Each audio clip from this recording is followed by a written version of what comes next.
Bonjour ou bonsoir selon l'endroit du monde où vous nous écoutez, où vous nous regardez aujourd'hui.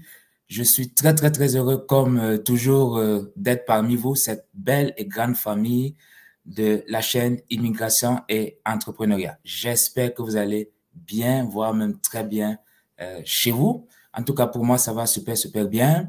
Je tiens à remercier Stéphane Chouapi et Stevia Janis, les deux donc responsables, co-responsables de cette belle chaîne. Alors, bienvenue sur Immigration Entrepreneuriat, bienvenue à ce live qui va durer environ 1 heure de temps. Prenez un verre, prenez du thé, prenez du café, ce qui vous convient et asseyez-vous confortablement. Je suis Bertrand Defoe, pour ceux et ceux qui ne me connaîtraient pas encore, Master Coach certifié, Leadership Coach certifié et consultant en éducation. J'ai fondé en avril 2016, bientôt 6 ans, Education Consulting Inc. C'est un cabinet d'éducation, de formation et d'accompagnement qui a son siège dans la grande région de Toronto au Canada. Nous sommes très heureux de travailler avec à la fois les écoles, les organisations et les individus au Canada, évidemment, mais aussi à l'international maintenant dans une trentaine de pays. J'ai 20 ans d'expérience en éducation, 20 ans d'expérience en éducation en Suisse et au Canada.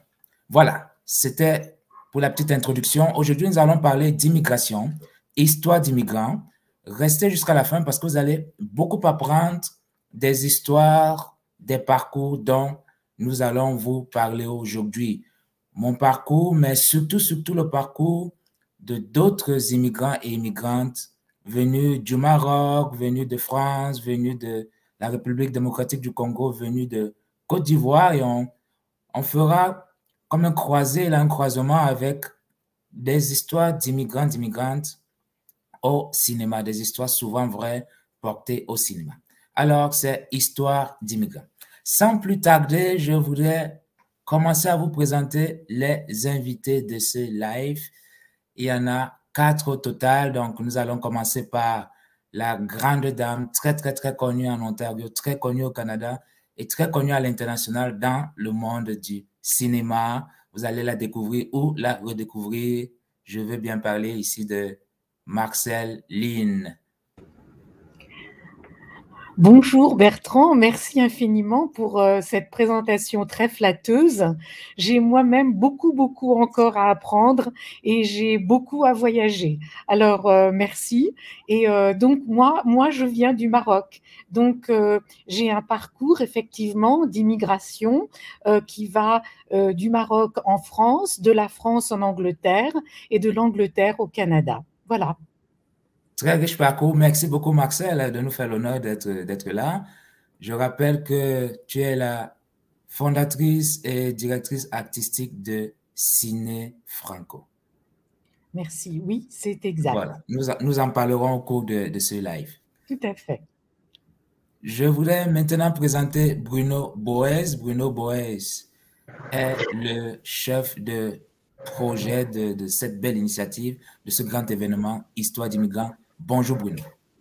Bonjour à tous et à toutes et merci Bertrand pour cette invitation. Donc effectivement, je suis le directeur aussi, le programmateur du programme de film qui s'appelle Histoire d'immigrants francophones et je suis moi-même immigrant installé depuis 2 ans au Canada à Toronto et originaire de France. Très bien. Alors, Bruno nous dira un mot également sur son parcours. On apprendra énormément aujourd'hui, c'est garanti.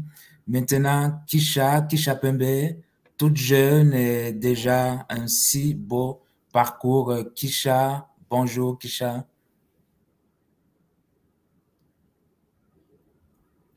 Quelques soucis techniques peut-être. Voilà, Kisha, elle est bien là. Comment ça va, Kisha? Ça va bien. Merci beaucoup, Monsieur Andofo. Comme vous l'avez bien dit, tout à fait énergétique comme je suis. Je suis une immigrante de la République démocratique du Congo et qui est venue au Canada. Ça fait de cela 11 ans.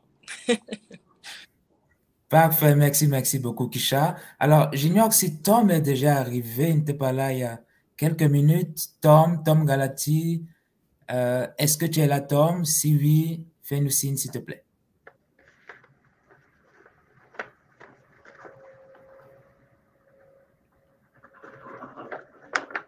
Peut-être pas encore. Tom qui Allô? devrait... Voilà. Oui, Tom, bonjour. Oui, bonjour Bertrand. Je suis connecté, mais j'essaie d'activer ma caméra, mais ça ne marche pas. Mais si vous m'entendez, c'est déjà bon jusqu'à ce que je puisse... Voilà. On espère que ça va se régler tout à l'heure. Tom, merci beaucoup. Merci d'être là. Donc, Tom Galati, originaire de Côte d'Ivoire et cofondateur de Malisa Capital, il nous en parlera au cours de ce live. Voilà. Donc, le décor est planté. Histoire d'immigrants. Je me tourne vers toi, Bruno, tu es le directeur de la programmation de ce si bel événement. Qu'est-ce que c'est Histoire d'immigrants?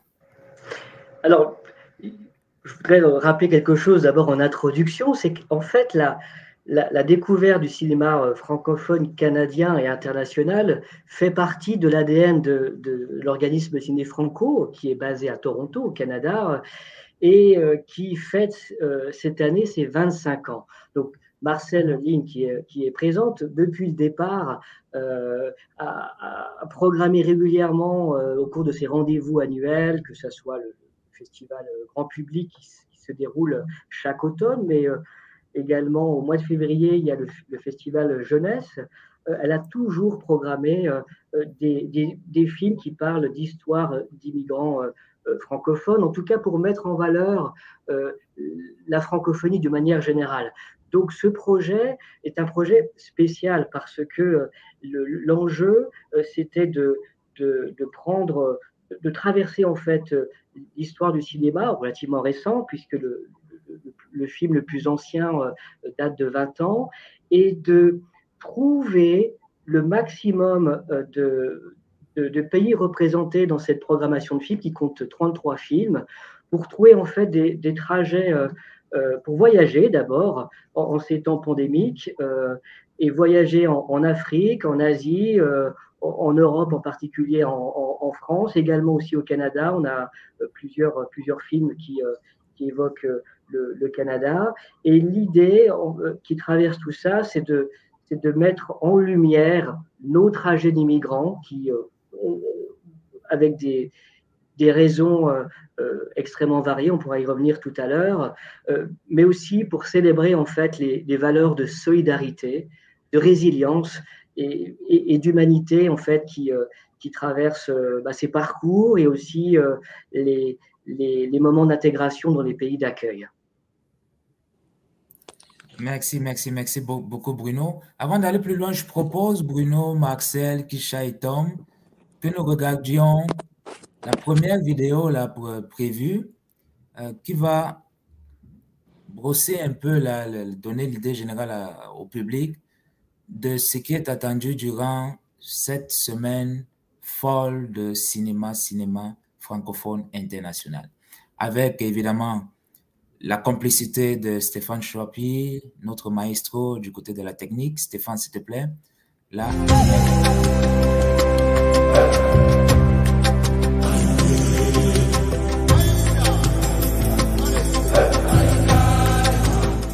Bonjour, je m'appelle Marcel Line et au nom de Ciné Franco, je vous souhaite une belle et heureuse année 2022. Je suis la conceptrice du projet qui s'appelle Histoire d'immigrants francophones et qui est soutenu par le ministère des Affaires francophones de l'Ontario. J'ai le plaisir de vous présenter Bruno Boès, qui est le programmateur et également le directeur de ce projet et qui va vous présenter cette belle programmation. Bonjour. Du 31 janvier au 7 février prochain, Ciné Franco vous donne rendez-vous pour une programmation de 30 films exceptionnels autour des histoires d'immigrants francophones. Qu'est-ce qu'est immigrant aujourd'hui? Comment se vit l'histoire coloniale dans le quotidien des jeunes générations? Comment s'identifier à des parcours de vie traversés par le désir d'une vie meilleure et par la fuite des pays meurtris? Pourquoi accueillir toutes ces populations parfois en péril et parvenir à s'enrichir et à dialoguer avec elles? Ciné Franco, à travers ce programme, vous emmène en voyage dans des territoires jusque-là imaginés. Vous découvrez entre autres des saveurs d'ailleurs et des histoires passionnantes, déchirantes, mais toujours inspirantes. Et même si les langues, les paysages Les ambiances qui émanent de chacun de ces films vous paraissent par moments exotiques. Vous ferez certainement le constat comme nous que nous sommes tous des immigrants. Alors achetez vos billets sur www.cinefranco.com et rendez-vous le 31 janvier prochain pour célébrer avec nous les valeurs d'humanité, de solidarité, de partage et de résilience. Merci et bon cinéma.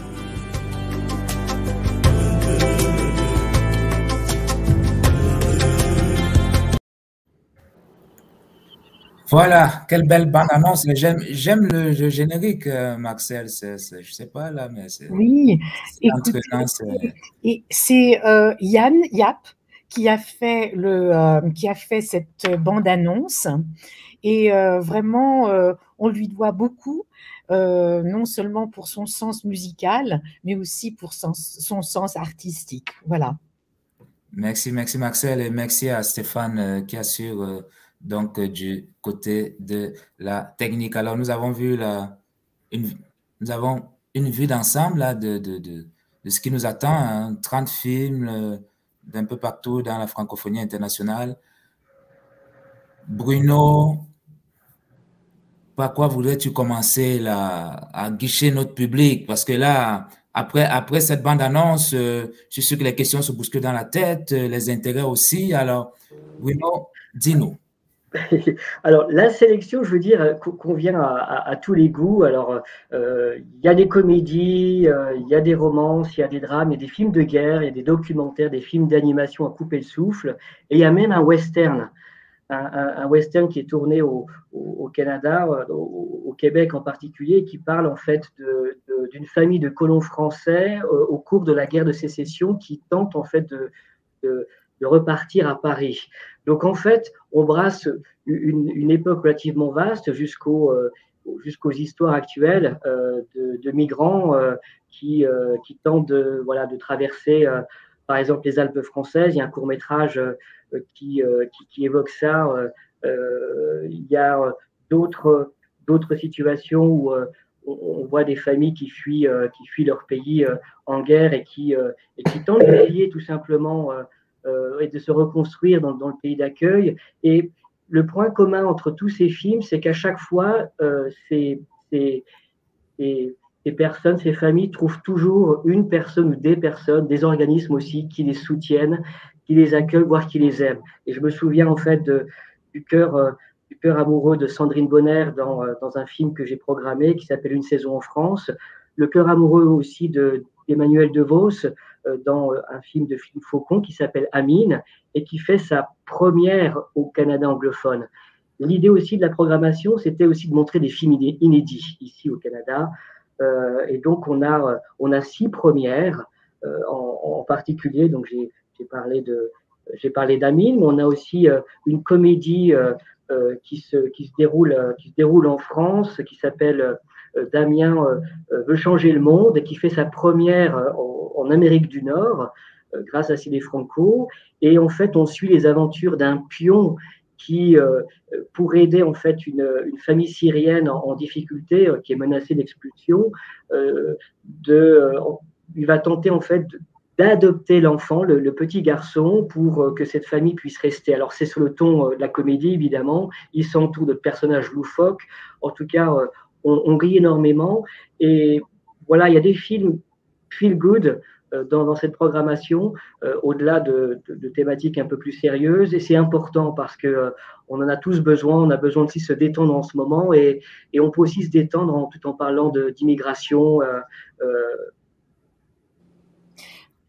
Si je peux me permettre, dans la conception aussi de ce projet, il y avait ce côté appréciation cinématographique, mais il y avait aussi un autre but, celui de rencontrer justement des immigrants, de connaître leur histoire et de les partager avec des jeunes.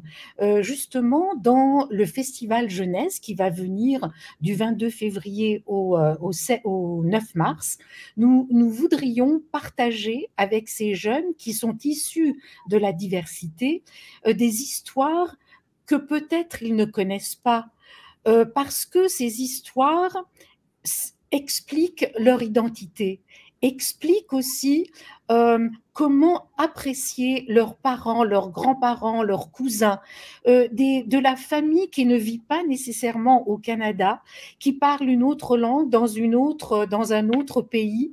Et donc, c'est extrêmement important pour nous de faire cette fusion entre le côté cinématographique, mais aussi le côté à la fois social, le côté compréhension de soi quand on est issu de cette diversité. Merci pour cette précision, Marcel. J'en profite pour dire bonjour ou bonsoir à Yasmina qui nous salue très, très, très chaleureusement. Continuez à nous envoyer vos messages et même vos questions. Nous allons évidemment y répondre durant cette conversation.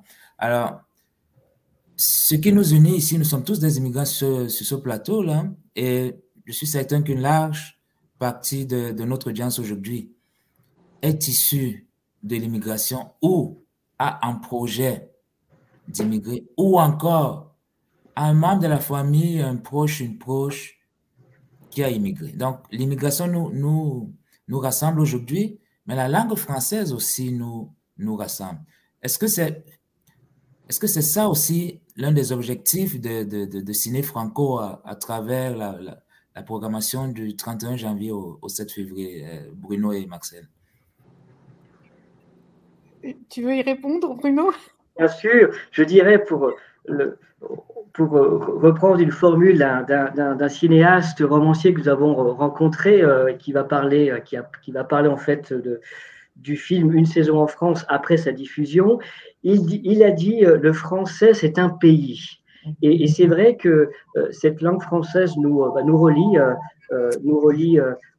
tous voilà, autour de la table, mais aussi nos auditeurs, nos auditrices, et elle nous relie malgré nos différences, malgré avec nos cultures différentes, nos trajets différents. C'est ce qui nous relie, c'est ce qui nous structure.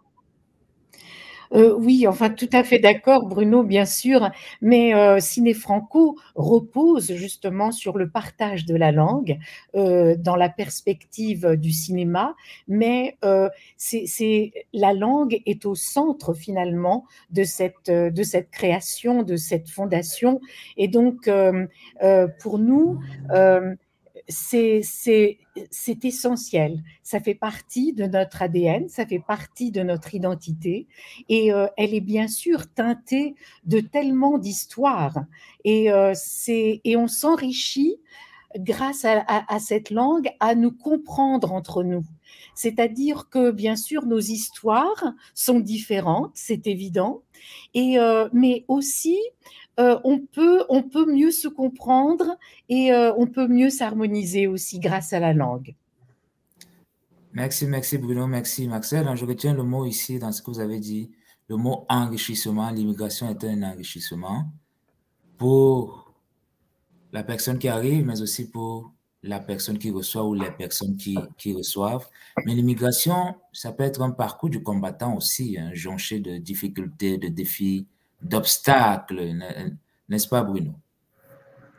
Et ça se retrouve dans la programmation parce qu'on a plusieurs personnages, et ça renvoie à beaucoup d'histoires vraies, parce que derrière le cinéma, derrière ces cinéastes, ces documentaristes qui écrivent des histoires, qui les mettent en image, il y a très souvent, un vécu personnel. Quelquefois, ce sont des immigrants qui parlent de leur vécu, qui s'inspirent de leurs histoires vraies, ou quelquefois, il y a juste une recherche approfondie dans des centres pour demandeurs, demandeuses d'asile en particulier, ou auprès d'organismes d'insertion professionnelle et qui travaillent avec des immigrants. En tout cas, j'allais dire le cinéma, la littérature, le théâtre aussi évoque ces sujets-là. Ces vrais sujets. Donc, je dirais, il y a dans ces parcours-là l'immigration économique, et beaucoup de films que j'ai programmés traversent cette thématique-là, où on voit souvent des personnes isolées dans le pays d'accueil qui vivent dans un foyer, qui sont déracinées, et qui appellent régulièrement leur famille par téléphone ou par vidéoconférence et qui envoient chaque mois de l'argent au pays parce que cet argent-là bénéficie à la famille, mais aussi quelquefois au village.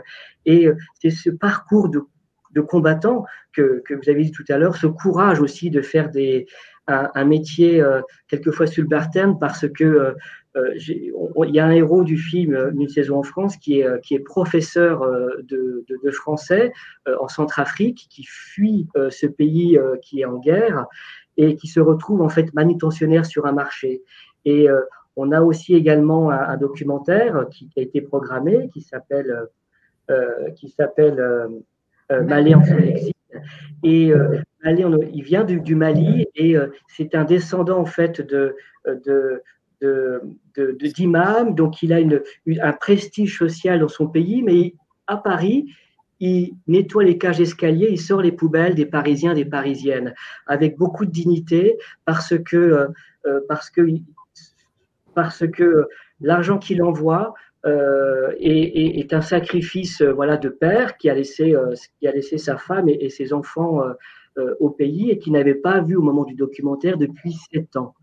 Et voilà ces parcours de déracinés. Alors, c'est l'immigration économique, mais l'immigration forcée, je dirais, par les violences dans des pays, en particulier africains récemment, pousse aussi des familles entières à être séparées. On en parlera tout à l'heure avec Kisha.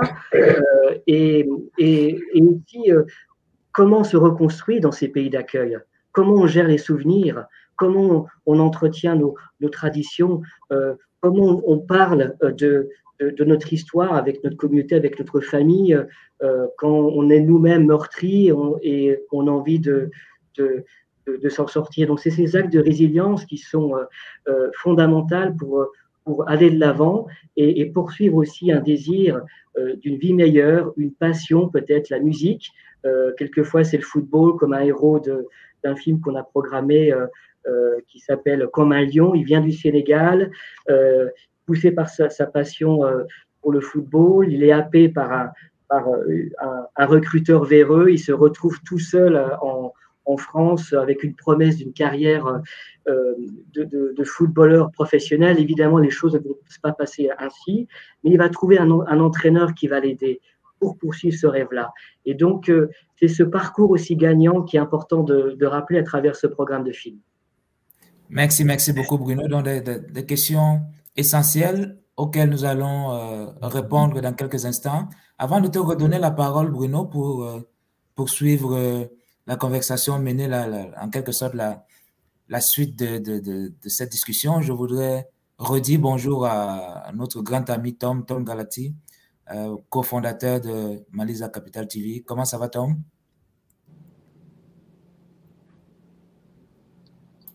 Bonjour Bertrand, bonjour tout le monde, bonjour Marcel, Bruno, Kisha.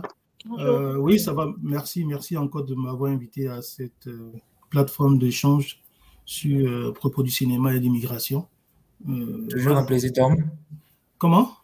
Toujours un plaisir de t'avoir. D'accord, ok, merci. Donc, j'attends Voilà, merci beaucoup de ta disponibilité. Le problème technique est résolu, on est super content que tu sois pleinement avec nous.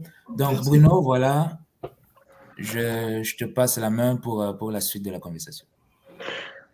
Alors, ce qui nous relie dans cette émission, tous les 5, c'est que nous habitons en Ontario, donc qui est une province au Canada, et nous sommes tous nés dans un autre pays, et d'ailleurs tous différents. Et voilà, ce qui nous rassemble, c'est que on est tous les 5 immigrants francophones, et ce qui est en commun avec vous 4, Bertrand, Kisha, Tom, Marcel, c'est aussi le lien avec l'histoire coloniale de vos pays d'origine, et aussi avec le lien avec la langue française qui a été pérennisée depuis cette période. Et voilà, on a vu tout à l'heure, on en a parlé, que le français nous rapproche malgré nos différences. Et voilà, je souhaiterais évoquer avec vous, au cours de cette émission, vos parcours d'immigrants, dessiner un trajet géographique jusqu'à l'arrivée au Canada, parce que beaucoup d'immigrants passent par plusieurs pays avant d'arriver dans le pays d'accueil. à savoir le Canada, les raisons du départ aussi, j'aimerais évoquer ça, et puis vos expériences de vie au Canada qui passent par l'intégration, vos succès, vos activités respectives, qui, j'ai l'impression, sont tous en commun d'être dirigés vers les autres, vers le soutien aux autres, ce qui est extrêmement important, de partager son expérience et de soutenir les autres. Alors, on va bien sûr parler cinéma, on en a déjà parlé, et voilà, je dirais que voilà, du départ du pays d'origine à la réussite et au succès, il y a beaucoup de temps qui s'écoule. On se renouvelle, on fait preuve d'effort et d'humilité dans le nouveau pays. On apprend parfois une nouvelle langue et on trouve, comme j'ai dit tout à l'heure, toujours sur notre chemin des personnes, des organismes qui nous aident à nous dépasser tout simplement et à dépasser à faire de cette transition un grand succès. Et raconter vos histoires, raconter les histoires d'immigrants francophones qui vivent voilà, en Ontario, comme vous, eh bien, voilà, c'est quelque chose d'important. Et je suis voilà, très content de participer à cette émission. Alors, je voudrais commencer par Kisha, donc Kisha Pembe, qui vient du Congo. Alors, vous êtes arrivé il y a 15 ans au Canada en provenance du Congo, de la République démocratique du Congo.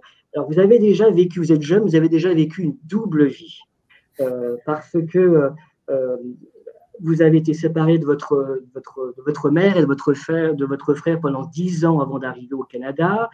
Votre mère a dû partir en fait du pays, du Congo, à cause de violences.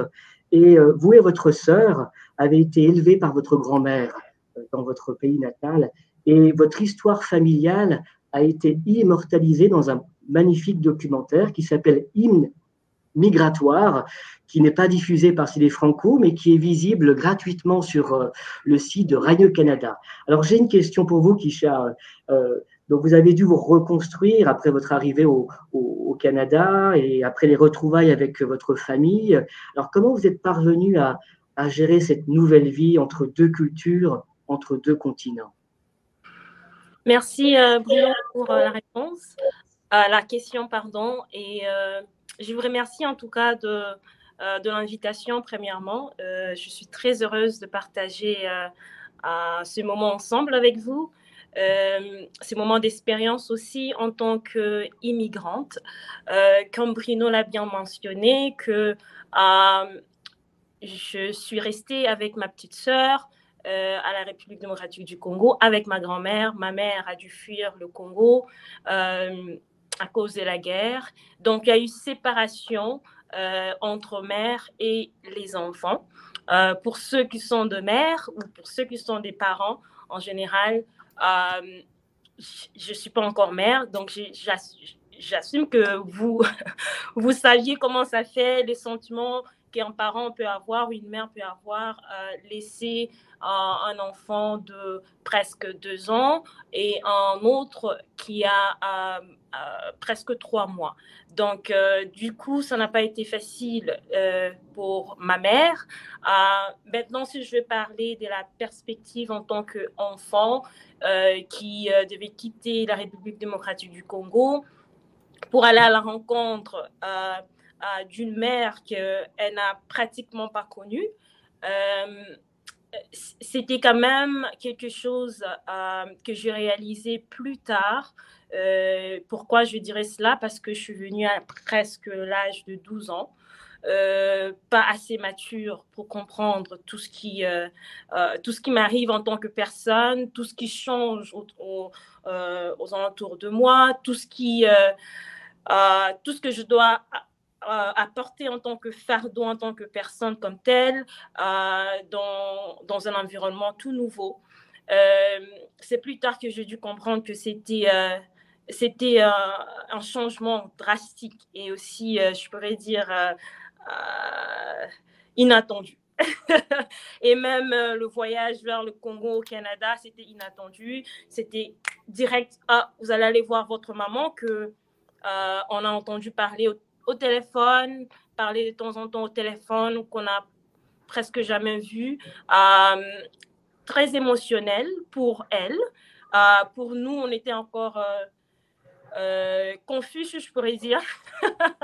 On est confus, on s'est dit, est-ce qu'on va partir à un monde où on ne va plus revenir au Congo? On a parlé de la langue française, vous avez parlé de Bruno, la langue française. On pensait qu'au Canada, qu'on parle que l'anglais. On se disait, mais comment on va communiquer avec les gens au Canada? On entend parler de loin le Canada, des choses qu'on nous dit sur le Canada. Donc, en tant que jeune, j'avais des inquiétudes au niveau social, comment s'intégrer. Arriver au Canada, on parle de famille récomposée, on doit connaître notre maman et elle aussi de son côté construire une relation une fois de plus avec ses enfants. Ça n'a pas été évident. Il y en a des choses, oui, qu'on pourrait dire assez banales, on s'est cassé la tête 2 fois. Ça ne marchait pas. On ne se comprenait pas. On ne la comprenait pas. Et elle ne nous comprenait pas non plus. De temps en temps, ça fonctionnait. Des fois, ça ne fonctionnait pas. Je peux vous dire que c'est une relation qui va continuer. Et c'est toute la vie qu'on a toujours essayé de reconstruire parce que le moment de l'enfance, c'est très important pour un enfant de connaître ses parents. Et ça n'existait pas, ça n'existe, c'est perdu en fait. Si je pourrais dire c'est perdu, on l'a perdu et puis voilà, on essaie de rapicher le temps du mieux qu'on peut. Ce qui arrive est que on grandit si vite, les enfants grandissent vite, on est allé à l'université très vite, on a quitté des maisons très vite et là, ça donne encore un ralentissement de se connaître encore plus et de s'habituer. On essaie, ce n'est pas facile de se connaître en tant que mère et les enfants. La musique, si vous avez pu regarder, visionner le documentaire Immigratoire, le centre de cette réconciliation-là, c'était la musique. Quelque chose d'unique dans notre famille. Ma mère l'explique, même quand on était à la République démocratique du Congo, c'est à ça qu'elle s'est connectée avec nous, parce que nous aussi, on était connectés en tant qu'une famille chrétienne. On allait à l'église, elle insistait qu'on allait à l'église, qu'on chante et qu'on lui parle au téléphone. On lui dit, maman, on a chanté telle chanson, on a fait un concert. Et c'est par là aussi qu'elle elle rétablissait aussi petit à petit cette relation-là, mais à longue distance. Et quand on est arrivé, c'est par là qu'on a vu vraiment que la musique est le pivot de toute chose pour nous de se reconnecter. Donc, même quand je l'arrange les cheveux, je fais quoi que ce soit, ou je fais du massage, on chante, c'est vraiment quelque chose qui s'est fait naturellement, sans pour autant, comment on dit ça, conscientiser que c'est une chose qui nous relie en fait. Comme j'ai dit, j'ai reconnu ça plus tard, en grandissant, en commençant à analyser, ok, c'est vrai, c'est la musique, on adore ça, c'est quelque chose que si tu veux nous retrouver ensemble, il faut le mettre à table, c'est la musique, à toute chose, à toute occasion. Donc c'est ça, avec la musique, avec la passion que Bruno t'a mentionné, la passion de la musique, on a pu quand même avoir une relation assez, je pourrais dire, assez saine avec notre maman. Nous, on a dû se séparer pendant des années. Vous avez dit 15 ans, moi j'ai dit tout à l'heure 11 ans. Je me suis dit, les temps passent vite. Je n'ai même pas réalisé, les temps passent tellement vite. Je me sens très chanceuse vraiment de toujours partager mon histoire. Marcel vient de mentionner de partager l'histoire avec la jeunesse. C'est ce que je fais en tant que conférencière dans les écoles francophones de l'Ontario. On essaie d'aller un peu plus vers Québec et partout au Canada, de vraiment partager cette expérience de l'immigration, de notre histoire avec le jeune. Voilà. Oui, c'est depuis la sortie du documentaire, vous avez accompagné de nombreuses fois ce film. Et alors, voilà, vous avez un petit peu répondu, mais pourquoi c'est si important pour vous de raconter votre histoire et quels sont en fait les retours aussi du public avec qui vous avez pu aussi échanger? Pour vous dire vrai, j'ai vécu, on est tous ontariens, je suis ontarienne, je grandis ici, je suis grandie dans le système ontarien, où l'éducation, oui, c'est en français. Je suis allée dans une école française, mais en tant qu'immigrante, j'ai vécu des défis. Des défis au sein du système, au sein de l'école, de l'intégration dans l'école. Je passe toute ma journée dans l'école, on retourne à la maison, et là, on retourne à la maison, on est plus à l'aise parce qu'on peut parler lingala avec maman, on peut parler d'autres langues avec maman, mais là, on est à l'école, on est dans un environnement francophone, on essaie de s'intégrer, et personnellement, j'ai vécu des défis que moi-même, je ressens maintenant l'utilité et l'importance de m'atteler sur ces défis-là au sein de nos écoles francophones, de ne pas passer de côté, surtout avec des immigrants, des enfants immigrants qui arrivent au sein de nos écoles, comment s'en sortir avec eux, comment les aider à en fait franchir ces parcours-là aussi paisiblement et bien articuler leur histoire et aussi les intégrer dans le système canadien francophone. Donc, la raison pour laquelle, c'est la raison primordiale, si je peux dire, primaire, pour moi, vraiment de conscientiser les membres du personnel, les jeunes dans les écoles sur les défis qu'un enfant immigrant peut vivre au sein de nos écoles. Voilà. Kisha, votre parcours est exemplaire et d'autant plus que vous partagez votre histoire, votre vécu. Alors, quels sont vos projets? C'est la dernière question.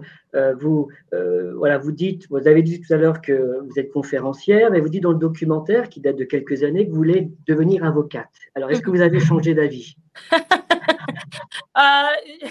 Je n'ai pas changé d'avis, mais comme on parle de l'immigration, quand on parle de l'immigration, c'est un parcours, n'est-ce pas?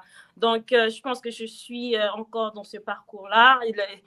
Tant que j'ai la vie, il y a toujours ce projet-là de devenir avocate. Mais comme je peux dire, c'est un parcours, on change, on se redéfinit en tant que personne, ou on change la façon de voir les choses pour devenir ce qu'on veut devenir, ce qu'on est appelé à devenir.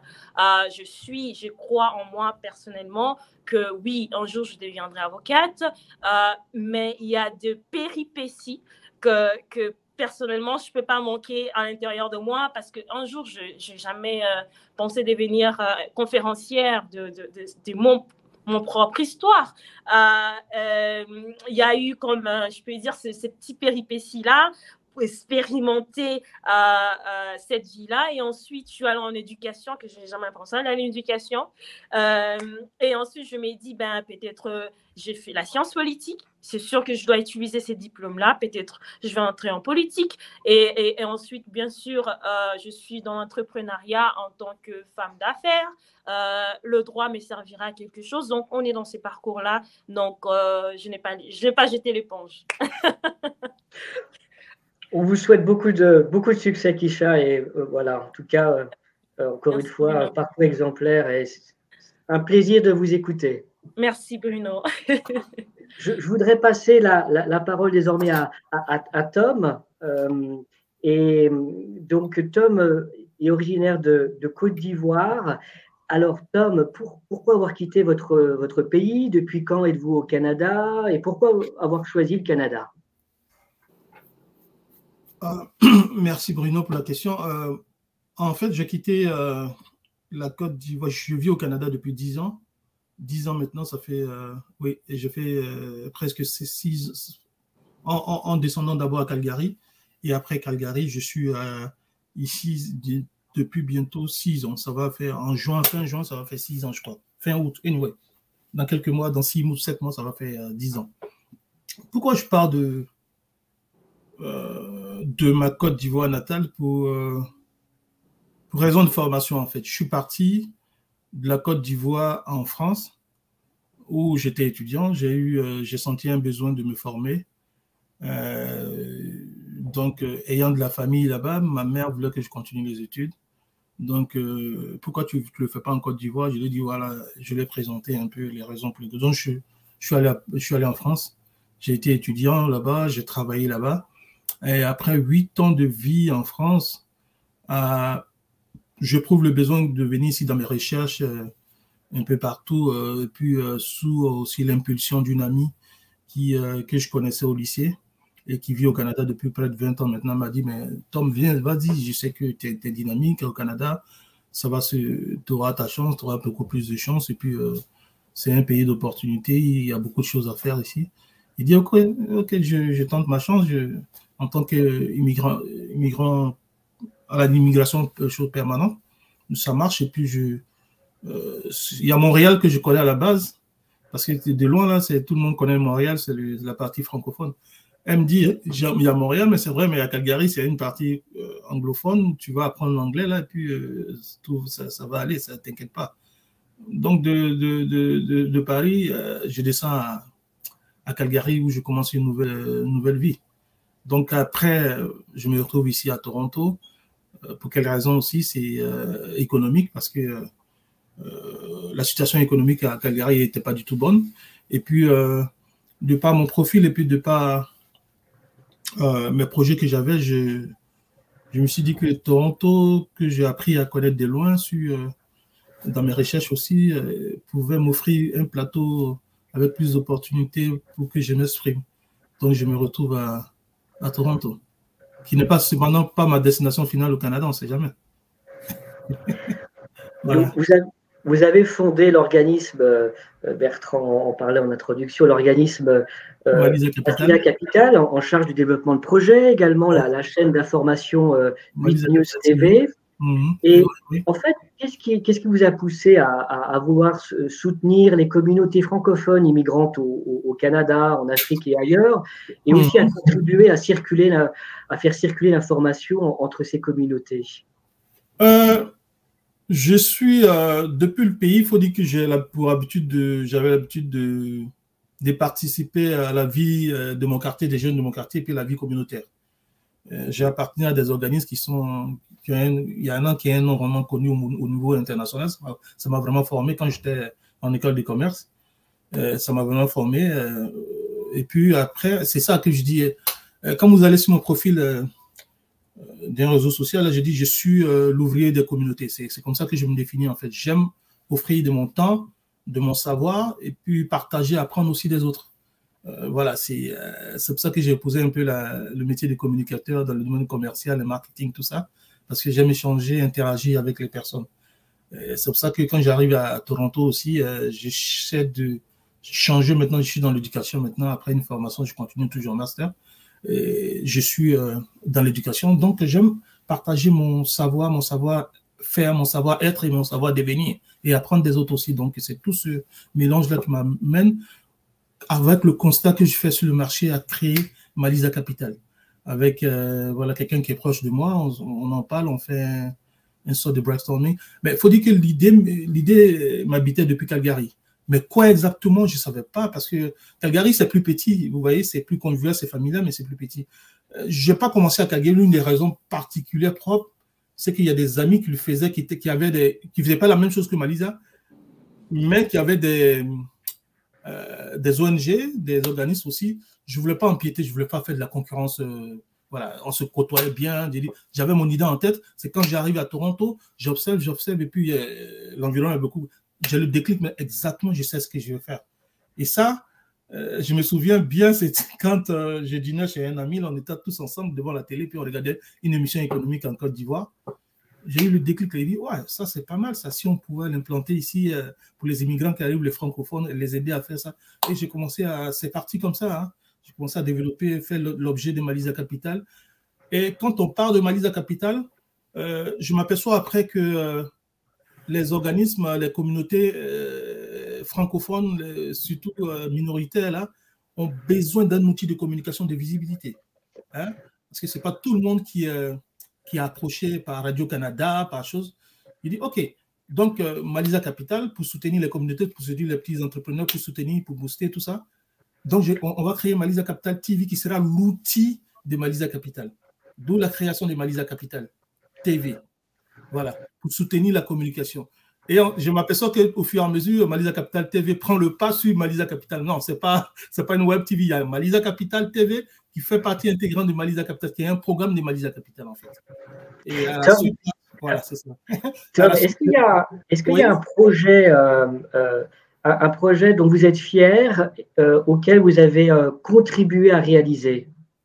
Oh, c'est récemment posé comme la question posée comme ça, je ne veux pas sans prétention aucune, mais c'est quand récemment je reçois de ma communauté, la communauté ivoirienne de Toronto, là, une surprise. Une surprise, j'étais le maître des cérémonies de la fête, la dernière fête. Bon, ça fait 2 ou 3 ans que je suis maître des cérémonies. Quand on m'appelle, j'ai une petite, paraît que j'ai une petite voilà, compétence à animer. Donc, j'étais le maître des cérémonies. Et puis, on donnait c'était des compétences comme c'était pour choisir la communauté, comme ça, j'étais là, puis boum, sur l'écran, le meilleur entrepreneur de la communauté ivoirienne, Tom Galati. Il dit waouh. Et j'ai continué à animer. C'est quand je rentré à la maison que j'ai eu des larmes. J'ai dit, mais dis donc, ce que tu fais là, les gens, ils te regardent, tu t'en rends pas compte, mais on m'avait déjà dit ça, en fait. Dominique Mayou, quelqu'un que je connais bien aussi, qui m'aime bien. Et puis, il y a d'autres personnes. Ce n'est pas forcément des likes sur la toile, mais quand tu te vois, ils t'envoient des emails, ils t'encouragent. Et là, c'est toute la communauté maintenant qui reconnaît ton engagement communautaire, ton soutien aux petites entreprises, tout ça. Et j'en ai connu des larmes. C'est là que je me rends compte que vraiment, je participe vraiment à quelque chose et ça devient un challenge pour moi. Donc, il faut pousser un peu plus loin. Voilà. Tom, j'ai une dernière question qui est du coup un petit peu en dehors de votre projet professionnel. Est-ce que vous avez encore des proches dans votre pays natal en Côte d'Ivoire et si oui, comment vous gérez cette situation d'éloignement familial? Ah ouais, j'ai encore des proches. Je suis l'aîné d'une famille, donc mes petits frères, ils sont encore là-bas. Il faut dire qu'il y a des familles recomposées aussi. Mon père, il a eu différentes choses. Et puis voilà. Vous avez en Afrique, là, nous, on dit c'est des frères. Il n'y a pas de demi-frère, il n'y a pas de cousin. Lui, c'est mon frère. Là. Donc, je suis l'aîné d'une famille, pratiquement grande. Nous sommes 6 ou 7, avec mes cousines, qui sont mes cousines, disons, à la base, parce que dont le père était décédé, mon père a pris, ce sont ses enfants. Donc, ce sont mes sœurs aussi. J'étais là-bas récemment, ils étaient contents de me voir, c'est la communication, le partage d'expérience avec les autres, avec eux. Et puis, voilà, ça se passe toujours bien. Ils veulent venir aussi, c'est clair, comme toi. Ils veulent voyager, donc ils ont besoin d'aide de ta part, de conseils. Bon, ça se passe bien. Et quelquefois, il y a des petites crises, mais ouais, ça se passe bien. Nous sommes frères, c'est comme dans toutes les familles. Ouais, ça se passe bien. Merci Tom pour le partage de votre histoire. Je vais passer la parole à Bertrand. Donc Bertrand, que vous connaissez, Defo, qui est originaire donc du Cameroun. Alors vous avez quitté le Cameroun il y a 20 ans. Et vous avez traversé, vous m'avez dit, plusieurs pays, enfin plusieurs villes avant de vous établir à Toronto. Alors, pourquoi avoir quitté, Bertrand, le Cameroun? Est-ce que vous pouvez nous raconter un petit peu votre histoire?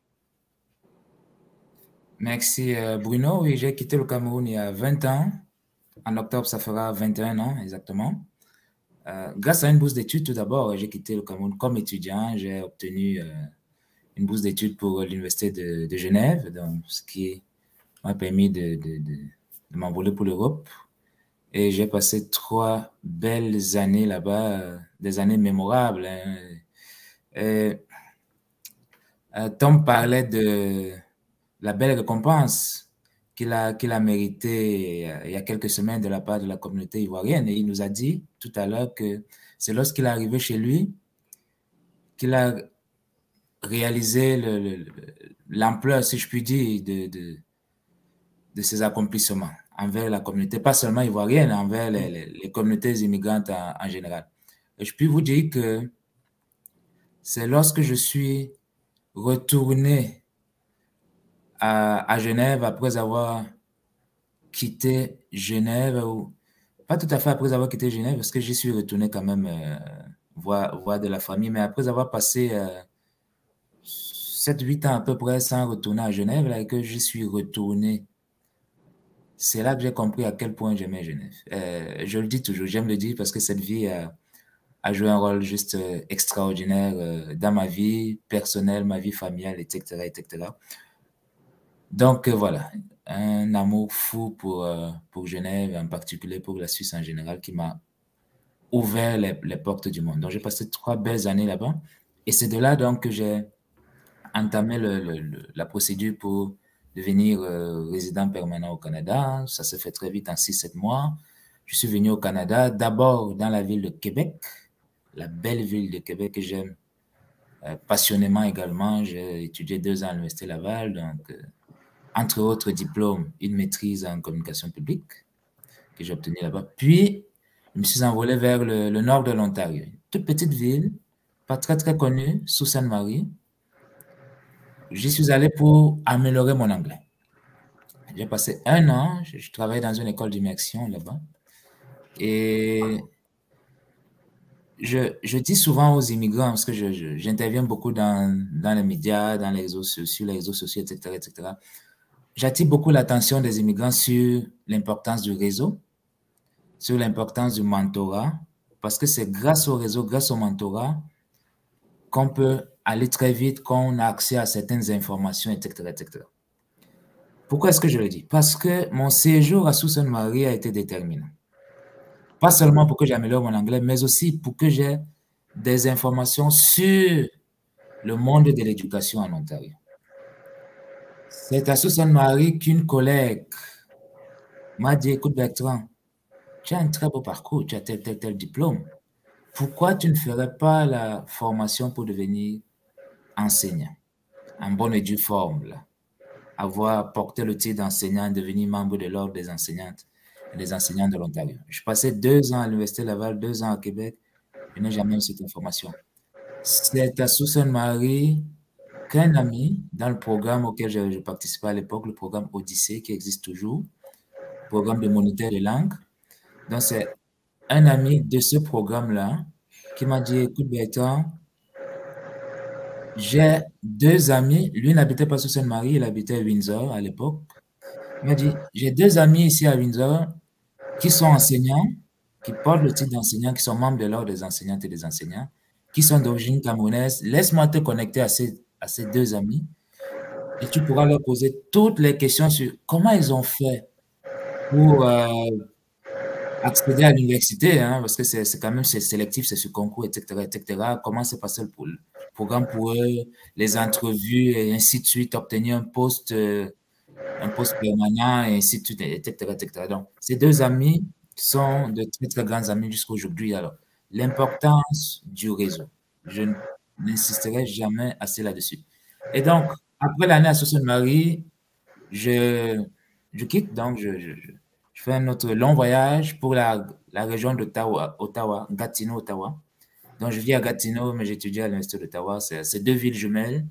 Pour ceux et celles qui nous regardent de l'étranger, il y a juste à traverser le petit pont. Alors, je passe une année là-bas. J'obtiens mon bac en éducation. À l'époque, ça se faisait en 1 an. Maintenant, il faut 2 ans pour obtenir son bac en éducation à l'Université d'Ottawa, en Ontario en général. Et après l'obtention de ce bac, je mets le cap donc sur la grande région de Toronto. Pourquoi Toronto? Une fois de plus, Tom l'a dit tout à l'heure, c'est une ville d'opportunité. C'est une ville d'opportunité. J'ai fait ce que je pouvais, je crois, pour rester à Ottawa, parce que c'est une ville que j'aime beaucoup. Mais c'est plutôt du côté de Toronto que les portes se sont ouvertes pour moi et pour ma famille.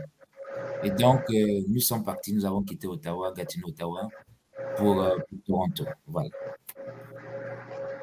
Et c'est là, Bertrand, que vous avez créé votre organisme, Educ-Nation Consulting. Ça date de quand et comment est né ce projet? Très bonne question, Bruno. L'idée d'Educ-Nation vient d'abord de mon expérience en éducation dans la province, en Ontario.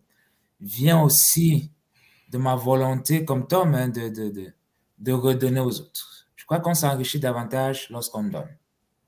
Et ça, c'est mon leitmotiv jusqu'à aujourd'hui. Et donc, j'ai voulu partager mon expertise en éducation avec non seulement les communautés immigrantes, mais avec la province, avec le pays, avec le monde tout court, puisque Éduc-Nation, qui a été créée en avril 2006, bientôt 6 ans, exactement comme mon petit garçon, là, ça a été enregistré d'ailleurs juste 1 jour avant sa naissance, belle coïncidence.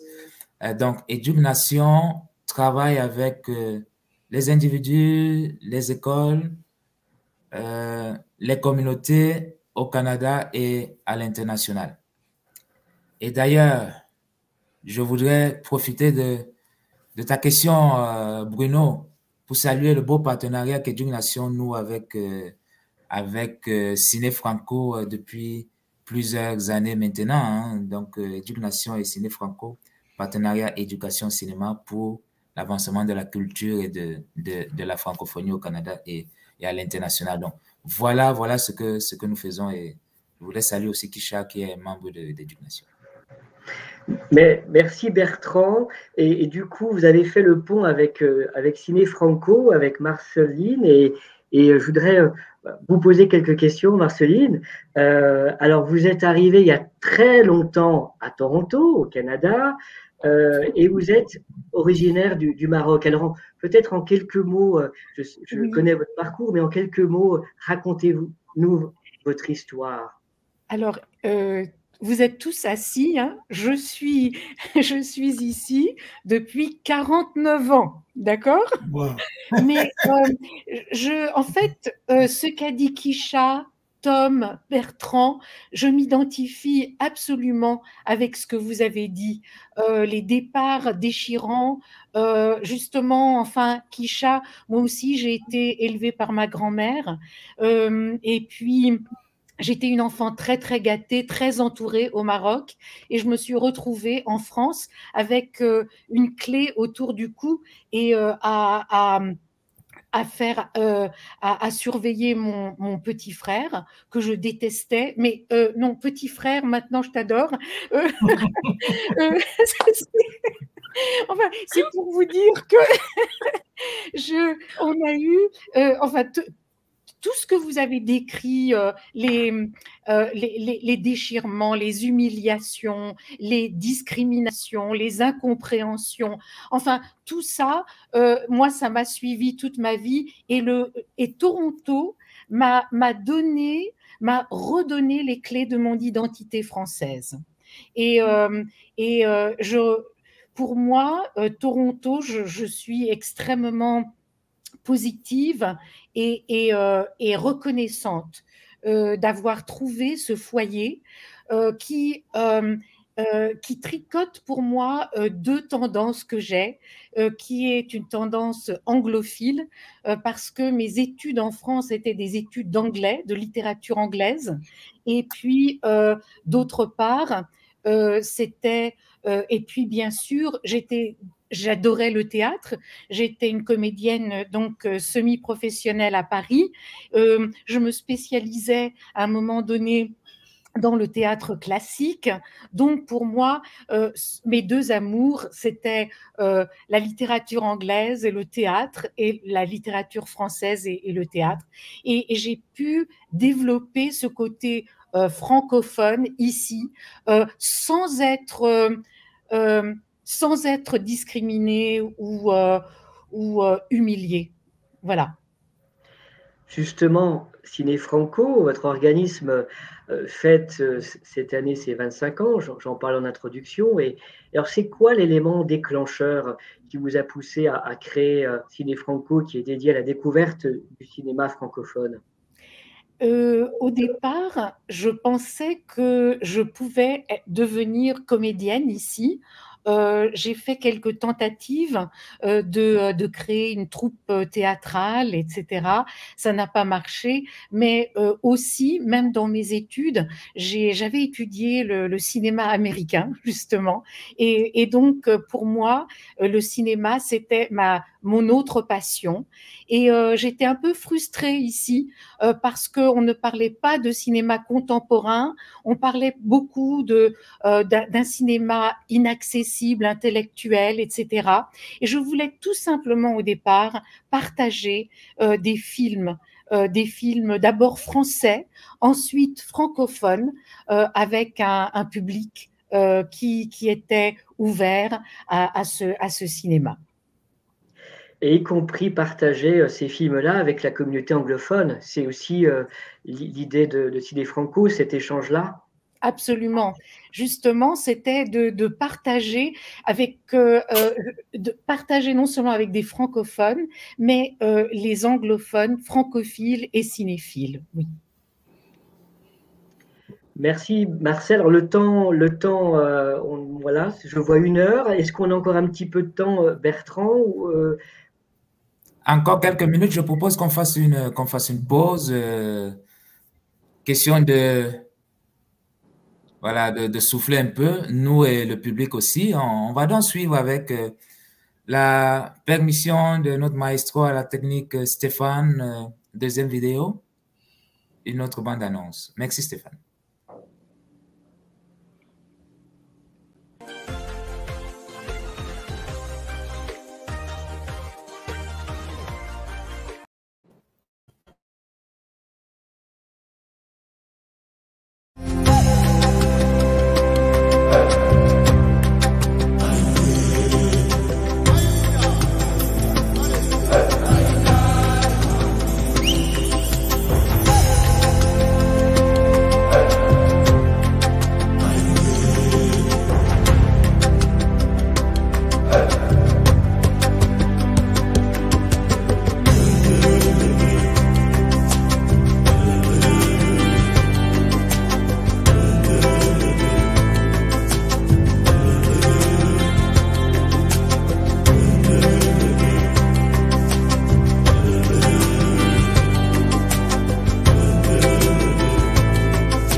Merci beaucoup Stéphane pour cette belle bande-annonce.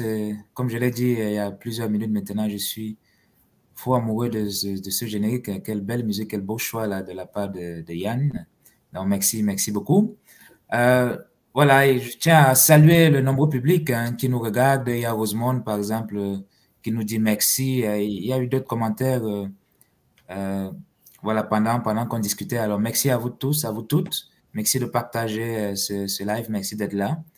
Et nous espérons là, que nos expériences, celles de Marcel, de Bruno, de Tom, de Kisha, la mienne, que nos expériences vous enrichissent aujourd'hui. Donc restez connectés, nous sommes encore là pour quelques minutes. Marcel, à la fin de cette bande-annonce, nous voyons la liste des partenaires de Ciné Franco pour cet événement, Histoire d'immigrants, je rappelle, du 31 janvier, donc dès demain au 7 février. Voudrais-tu nous dire un mot là-dessus, Marcel? Bon, au tout départ, avant d'avoir eu le bonheur, la joie et le plaisir de rencontrer Bruno, effectivement, moi, j'avais dans la tête de donner de la place justement aux histoires d'immigration francophone.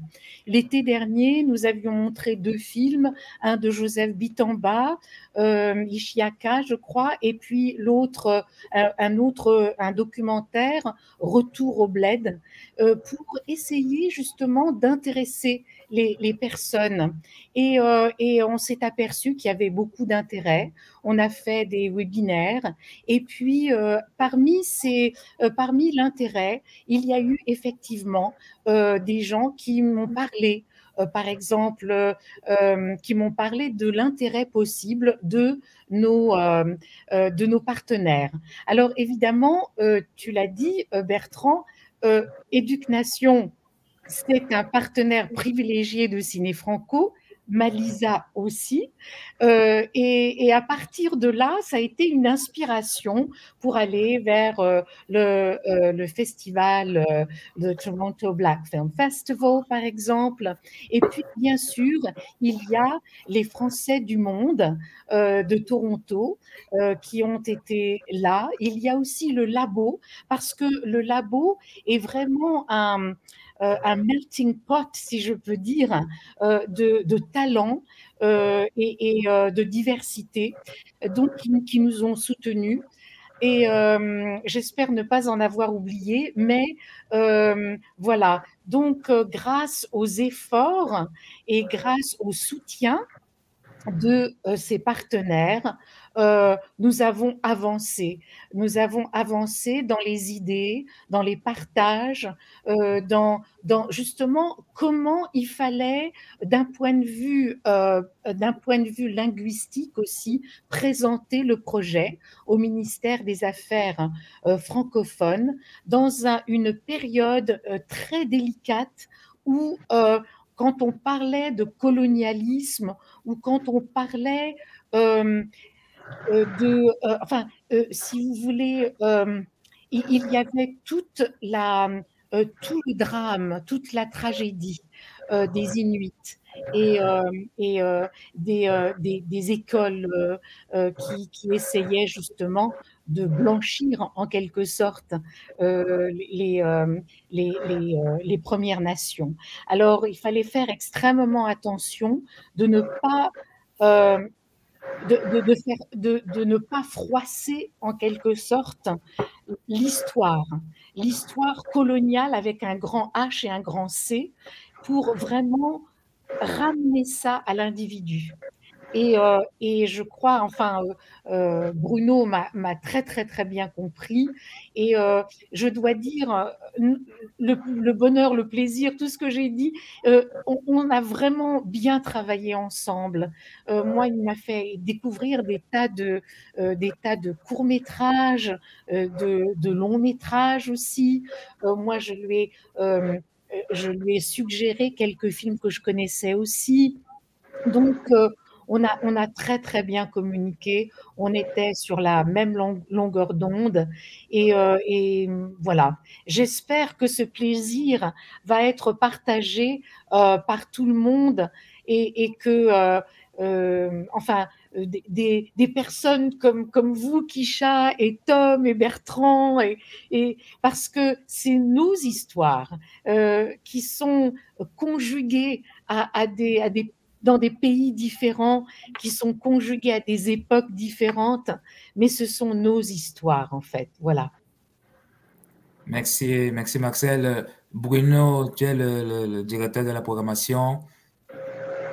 Ça a probablement été tout un défi de faire le choix de ces films courts et longs métrages. J'ai vu à peu près 200 films pour en retenir une trentaine, donc en l'espace de quelques semaines, en un mois et demi d'ailleurs, puisque le projet a débuté début novembre dernier et mi-décembre, on avait une liste de films arrêtés, et c'est aussi voilà, grâce à la confiance des distributeurs, qu'ils soient au Canada ou à l'étranger, qui ont fait confiance à Ciné Franco dans une perspective de diffusion numérique, puisque tout est proposé à l'échelle canadienne, à l'échelle nationale. Donc c'est aussi un défi et un sacré enjeu de dire ok, on ne fait pas ça dans une salle de cinéma, mais on va du coup toucher toutes les communautés francophones et francophiles à travers le Canada.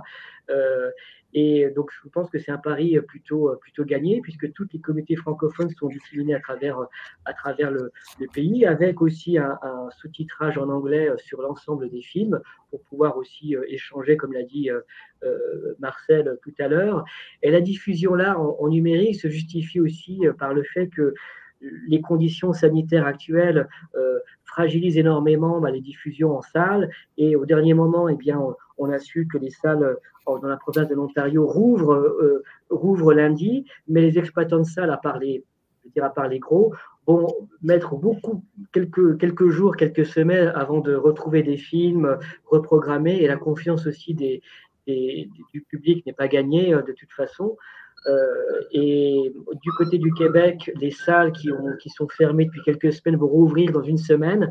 Donc en fait, cette diffusion numérique pourra profiter en ces temps-là, avec une belle alternative par rapport aux plateformes que tout le monde connaît, les plateformes américaines. Donc c'est un programme qui va aider à s'enrichir, à se comprendre, à comprendre un petit peu mieux les autres, se comprendre nous-mêmes, d'où on vient, c'est quoi nos racines et c'est quoi les histoires d'immigrants, comment on peut faire aussi évoluer les représentations de la société de l'immigration qui a quelquefois des connotations négatives dans les consciences collectives, et comment on peut transformer ça en une richesse à travers une programmation de films pour montrer qu'il y a du courage derrière, il y a la résilience, il y a de la passion, il y a des succès aussi. Et c'est ça aussi la richesse d'un pays. Il y a plusieurs films qui évoquent ça de certains pays qui n'encouragent pas justement qui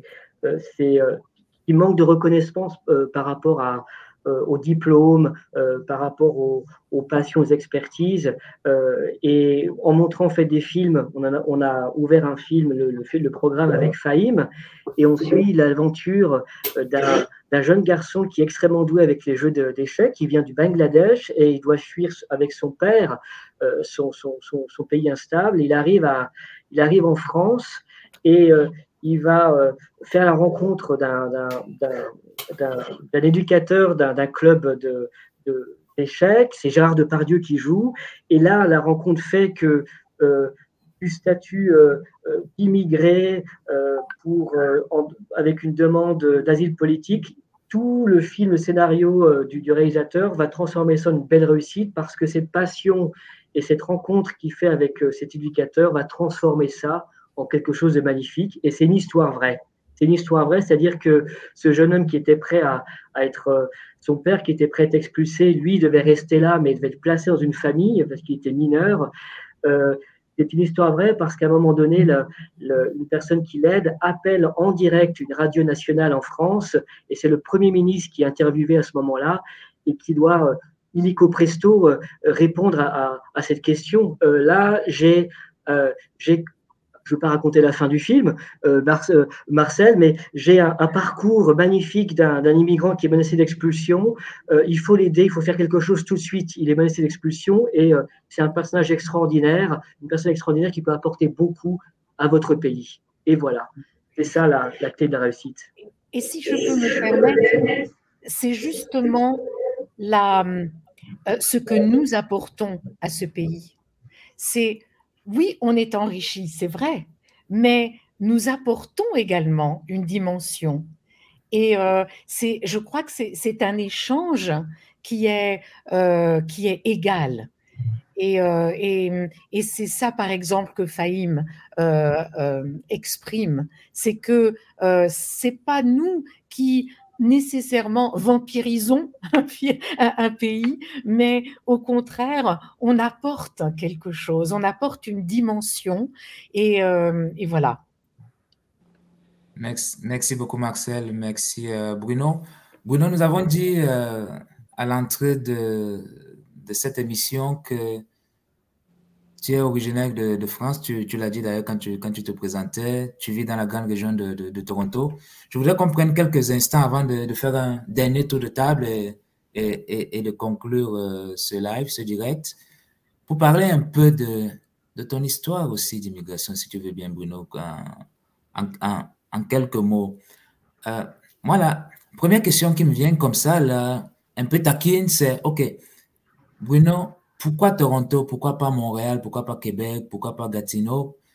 Bon, comme ça, une idée reçue, bon, d'un point de vue historique aussi, c'est que, un peu naturellement, si vous voulez, bon, la France et le Québec, on le sait, les liens sont très anciens. C'est comme naturel un peu.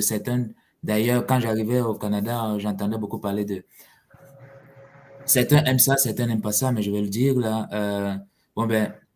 Les Québécois sont un peu les cousins outre-Atlantique des Français. Un petit peu, hein, j'exagère, mais bon, un peu de caricature comme ça. Alors, l'idée est lancée, tu as compris ma question, Bruno. Pourquoi pas le Québec, pourquoi Toronto? Là, merci de tourner la caméra vers moi et de poser cette question. Alors, peut-être parce que j'aime le challenge, mais au-delà de ça, en fait, Bertrand, c'est que derrière ça, il y a une rencontre. J'ai rencontré en fait ma compagne à Toronto il y a un peu plus de 10 ans désormais. Et nous avons habité en France, à Paris, pendant plusieurs années. Donc, elle a fait le parcours inverse, c'est-à-dire elle a quitté son travail, elle a vendu sa voiture, libéré son appartement et je suis allé la chercher à l'aéroport Charles de Gaulle. Voilà, elle avait deux ou trois sacs et voilà, on a construit notre vie à Paris pendant presque 10 ans. Et on a eu une petite fille là-bas d'ailleurs. Et à un moment donné, j'ai proposé à ma compagne ce projet de partir au Canada pour tenter une autre aventure personnelle et professionnelle. Et donc, j'ai eu l'occasion, parce que le Canada le permet un parrainage familial. Donc, ma femme m'a parrainé en tant que citoyenne canadienne. Et donc, c'est parti comme ça. Du coup, la ville était presque choisie, puisqu'on s'était déjà rencontrés à Toronto, était originaire de la région en tout cas. Et je me suis retrouvé. Alors, pour rebondir sur ce que dit, voilà, ce qu'a dit Marcel, mais voilà, en fait, vous tous, c'est que Toronto permet de s'enrichir, mais aussi de se dépasser grâce en fait à notre bagage professionnel, notre bagage universitaire. J'avais en France voilà, des belles occupations dans l'industrie du film, plutôt du côté du ministère de la Culture, en matière de cinéma. Et du coup, j'ai pu profiter de cette passion que j'ai pour le cinéma, la passion de partager, pour collaborer avec des organismes ici, échanger sur certains projets. Donc, c'est plutôt voilà, à la fois une réussite professionnelle et une réussite sur le plan familial. Voilà, c'est bien clair. Là, nous comprenons très bien ton choix, Bruno, pour la ville, la région de Toronto. J'imagine que ça n'a pas forcément été facile. Quels sont, comme ça, Bruno, les difficultés, les défis auxquels tu as dû faire face là, à l'arrivée? Peut-être les déceptions, peut-être des découvertes aussi, hein, parce que quand on est loin, on se fait des idées, on tourne un film dans sa tête, et puis quand on arrive, voilà, c'est la réalité qui peut être plus ou moins éloignée de la fiction qu'on s'est construite. Moi, j'ai eu la chance de faire plusieurs voyages au Canada avant de prendre la décision, avant que nous prenions la décision de nous installer à Toronto. Donc, j'étais déjà allé plusieurs fois à Toronto, mais aussi dans les provinces de l'Ouest, au Québec. Et du coup, je m'attendais à un choc culturel, mais le choc culturel, on l'a quand on arrive, de toute façon. De toute façon, il n'est pas il n'est pas seulement avec la langue, il est aussi avec toute la vie communautaire, la vie culturelle qui en ces temps pandémiques est assez compliquée, parce que je suis arrivé en pleine pandémie, donc je retrouverai le Toronto peut-être que j'ai connu avant la pandémie, après la crise sanitaire, tout simplement. Mais évidemment, c'est un challenge de grandir ici, et tout en préservant ses traditions et la langue française. Une petite anecdote, c'est que ma fille est arrivée à 2 ans, et elle parlait quelques mots en français, et du coup, moi, je lui parle qu'en français tous les jours. Elle me répond uniquement en anglais, parce que à Toronto, il y a des difficultés à offrir des places voilà, avant la maternelle, dans des crèches francophones. Donc, du coup, c'est un challenge, mais il faut le transformer en challenge de réussite, parce qu'elle a appris la langue anglaise entre-temps, et elle me comprend à chaque fois que je lui parle. Donc, c'est juste la communication verbale qui est un défi, mais les défis, je les adore. Donc, il faut les relever, et il faut les relever avec beaucoup d'humilité. Voilà, je suis un nouvel arrivant, et donc j'ai mon permis à point, comme on dit. Voilà, j'ai mon permis de débutant, et il faut être patient. Voilà, une des difficultés, hein, nous avons vécu ça aussi, là, mon épouse et moi, pour notre première fille. Notre inquiétude, quand elle devait commencer la garderie, c'était que la galerie francophone en français était beaucoup trop éloignée par rapport à notre lieu d'habitation, à nos heures de début de travail là, de l'époque, voilà. Et donc, on a été contraint, là, en quelque sorte, de l'inscrire dans une galerie en anglais qui était à 2 minutes, 2-3 minutes, même pas là, de la maison à pied, hein, pas en auto, là, 2-3 minutes de marche. Voilà. Mais finalement, on s'est rendu compte que nos inquiétudes n'étaient pas si fondées que ça. Parce que, oui, la galerie c'était en anglais, mais à la maison, on lui parlait français seulement. On faisait attention aussi aux émissions qu'elle pouvait regarder. On s'assurait qu'elle regardait beaucoup plus d'émissions, de dessins animés en français qu'en anglais. Et elle est parfaitement bilingue aujourd'hui. Elle parle très bien français, elle parle très bien anglais. Donc, voilà. Juste pour vous rassurer, pour rassurer les parents, hein, les parents et futurs parents qui nous regardent, qui nous écoutent aujourd'hui. Ma fille aussi a regardé des films que j'ai programmés, des films, des films grand public, des films pour les jeunes. Donc, elle m'a aidé aussi à programmer les films, notamment Adama, qu'elle a vu avec moi. Mais pour rebondir sur ce que vous dites, Bertrand, donc la province de l'Ontario offre un système incroyable d'écoles publiques à la fois en langue anglaise et d'écoles publiques en langue française. Et ce que je disais tout à l'heure, c'était juste avant la maternelle.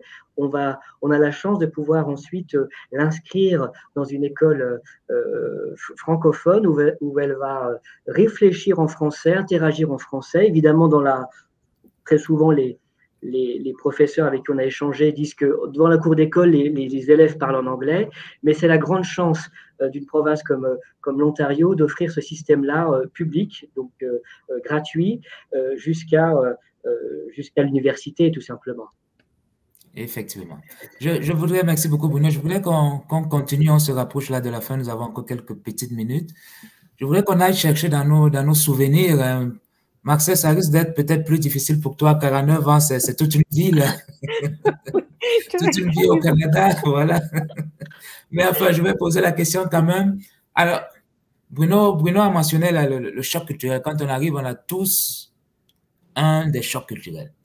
Pouvons-nous aller chercher dans nos souvenirs un élément, et puis en passant bonjour, bonsoir Cédric. Cédric qui nous dit bonjour, là, bonsoir, et qui dit merci pour le partage de nos différents parcours au Canada. Donc, nous vous prions de nous édifier sur la situation des dossiers avec Entrée Express. Nous sommes en attente des résidences permanentes depuis bientôt, il a oublié le nombre d'années, bientôt 1 an peut-être ou plus. Merci pour la question, Bruno. Malheureusement, nous ne sommes pas habilités à répondre à cette question qui est très pertinente, qui nous touche, mais nous ne sommes pas habilités à y répondre dans le cadre de cette émission. Je crois que ce serait une très bonne question pour notre ami Stéphane Chouapi, le responsable de la chaîne. Merci en tout cas d'être connecté, Cédric.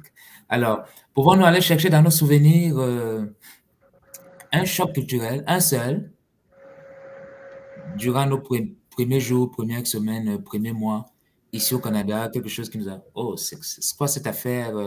Est-ce que j'ai fait le bon choix? Est-ce que quel pays étrange, bizarre, quel gens bizarre, etc., etc. Qui veut commencer? Je peux commencer peut-être si vous voulez, là. Alors, évidemment, j'en ai plusieurs comme tout le monde, mais un qui me vient là à l'esprit, c'était à l'Université Laval.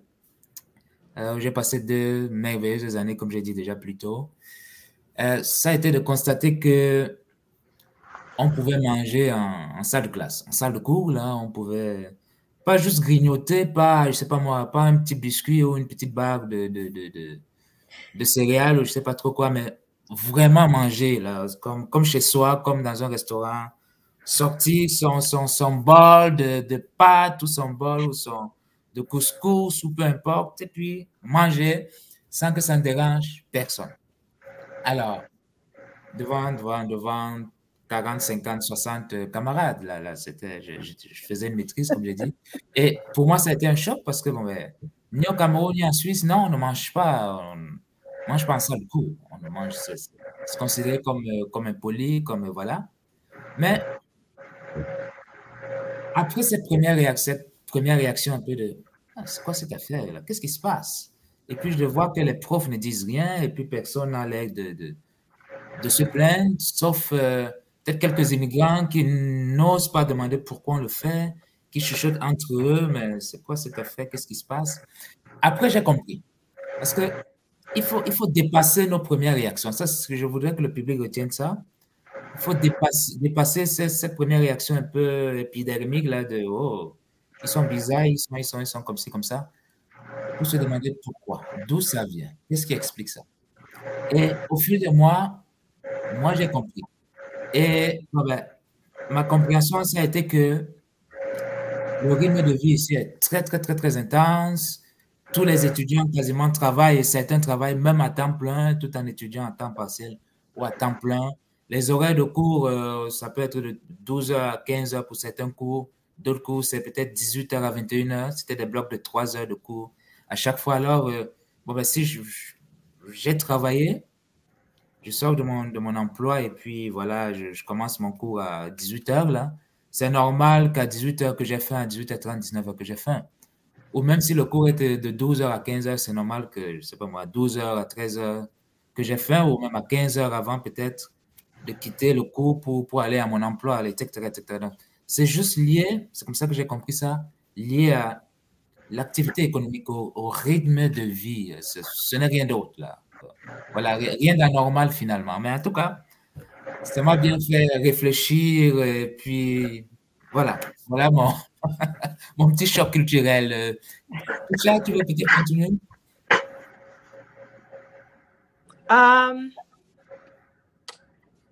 Je pensais à l'effet que quand j'étais à l'élémentaire, parce que je suis venue en 5e année, deuxième partie de 5e année, 6e année. Je ne sais pas si vous connaissez le système canadien en éducation. À un moment donné, quand les élèves étudient et qu'ils n'en peuvent plus, il faut le faire sortir dehors. C'est le temps de la récréation. Je suis venue en plein hiver, février, il fait super froid. Des fois, il y a la neige. J'entre en classe, le professeur enseigne, sortez vos lunchs, on sort nos lunchs ou nos collations. C'est le temps de sortir dehors. J'étais comme, quoi? Il fait froid. Pourquoi on sort dehors?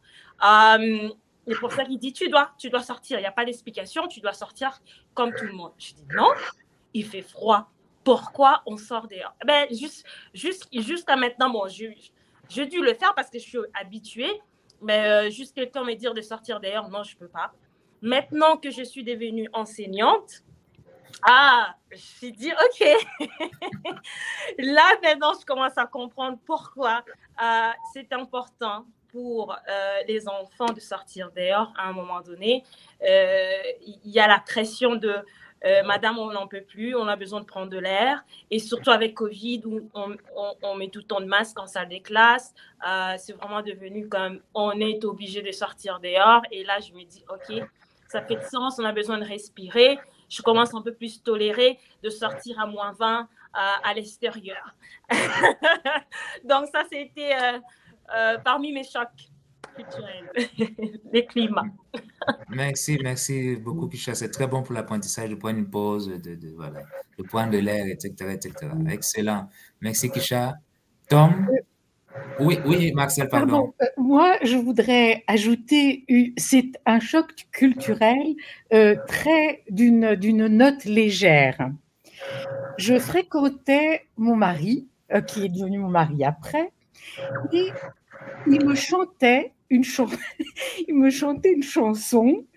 et il disait « Histoire d'amour, tra-la-la-la-la ».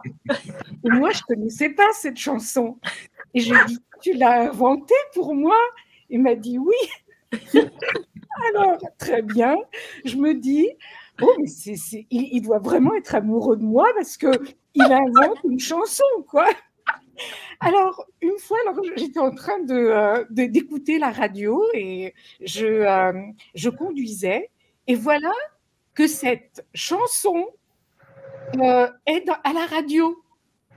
Et je me sens complètement ridicule de l'avoir absolument remerciée d'être inspiré justement par soi-disant notre amour. Alors, ça, c'est un des chocs culturels où quand on ne connaît pas les chansons du moment, voilà, on se fait avoir. Donc, si on revenait dans le temps que tu savais que la chanson n'avait pas été inventée, écrite, il ne serait pas peut-être devenu ton mari. Oui, c'est ça. Et il me disait, oui, c'est moi qui l'ai écrite. Le pire. Quel menteur quand même. C'est un anglophone en plus. Hein. Voilà. Un anglophone né à Toronto. Bon. Merci Marcel. Hein. Tu mets beaucoup de bonne humeur sur le plateau. Avant de passer la parole à Tom, je voudrais remercier Yamine qui nous a dit bonjour. Le message de Yamine il y a quelques instants. Bonjour la team. Bonjour, bonsoir Yamine. Et merci beaucoup d'être connecté là. Merci. Oui Tom, s'il te plaît. Moi j'étais un peu en mode, c'est-à-dire que esprit ouvert là. J'étais prêt à tout choc, mais quand ça arrive quand même que tu es bousculé, tu sors un peu de tes gonds et puis tu dis mais qu'est-ce qui se passe? Bon, le choc, l'un des chocs des premiers, c'est des chocs comme Marcel a dit, c'était assez subtil, mais le premier là, c'est quand on te demande par exemple, what are you doing for a living? Tu me poses la question pourquoi en fait, c'est-à-dire que c'est dans la sphère, dans l'environnement francophone là, je veux dire quand on parle des francophones, c'est en France ou en Côte d'Ivoire, c'est un pays francophone. Tu me poses la question quand c'est dans un cadre professionnel, tu vois, purement professionnel. Maintenant, tu vois quelqu'un, vous, dans un bar, vous prenez un pot ou bien ailleurs, comme ça, on te demande facilement, what are you doing for a living? Mais excuse-moi, mais qu'est-ce qu'il a à foutre avec ce que je fais ou pas? C'est pas son problème. Donc, c'était un choc. C'était un choc parce que même en France, même on ne te pose pas la question, mais de plus en plus, ça évolue parce que les mentalités s'anglicisent, si je peux le dire. Et puis, il y a une autre petite question, on te demande aussi, c'était quoi? C'était where are you from? Dans le cadre un peu, quand je vois un peu dans le rétroviseur dans mes années en France là, c'était un peu fouetté l'orgueil de quelqu'un. C'était beaucoup. Les gens, ils ne posaient pas cette question-là. Parce qu'on dit que c'était teinté de, tu vois, pourquoi je suis là, pourquoi tu me demandes, where are you from? Alors qu'ici, on te demande des choses, what are you doing for a living, where are you from? C'est décomplexé. Effectivement, c'était un petit choc quand même que j'ai vécu. Merci Tom. Dans deux questions, qu'est-ce que tu fais comme emploi, hein, voilà, qu'est-ce qui te permet de vivre un peu là? Voilà, c'est ça, exactement. Traduction libre et puis d'où viens-tu? Voilà. Quelles sont tes origines, des pays d'origine? Quelles sont tes origines? Voilà. Merci beaucoup Tom. Marcel, je ne sais pas si tu dois revenir à toi. As-tu un autre choc que tu veux partager et puis on va conclure avec Bruno. En fait, j'en ai tellement, je ne m'en souviens plus là nécessairement. Mais voilà, non, mais oui, beaucoup de chocs, de toute façon, beaucoup de chocs, effectivement. Mais